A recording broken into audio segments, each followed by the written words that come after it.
Going to be harvesting the Magnum hops this week. We did Cascades last week. It's a nice day, about 60 degrees and sunny. So, got my supplies. I've got a knife to cut where the bines roll across to the raising rope. Doesn't look to be too bad. Beer, a couple of cigars.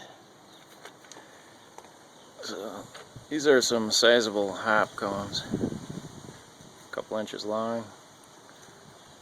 They squeeze fairly flat, bounce back. That means they're about ready. So this one shouldn't take me more than an hour, I think, to pluck. So we'll see how it goes. I'll report back after I'm halfway through. Okay, the Magnum's going a lot quicker than the Cascade did. I'm over halfway done. This Magnum has larger cones, fewer of them, so they're easier to pick.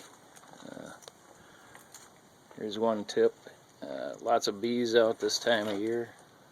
So if you move your tab so the big ones can't get in, it'll keep them from stinging you in the mouth. You can see I still have 2/3 to 3/4 of my cigar left, so I haven't spent that much time, maybe half hour. And I would say I am 75% through. We'll get back to you when I'm done. Well, that went rather quick. I'm done, as you can see. For those not familiar with my methods, I've got ropes, and I don't know if you can see with the shadow, I've got a pulley up top, so I can raise and lower the bines for harvesting. This one's pretty well picked over.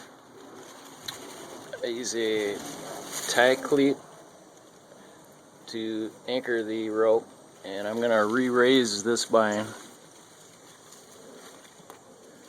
so it can gather energy for next year. So far I've got, I'm guessing, 1.5 pounds of wet hops. These are the Nugget, as I said before, and some pretty big cones in there. That's it. I'll piece this together and post it when I get a chance. Okay, I've re-raised the bine. It's going to keep collecting energy for the rootstock until it dies off. Once it dies off, I'll lower it. I'll cut the bines off at the ground level, about 1 inch above ground level, and wait for next year, see what happens.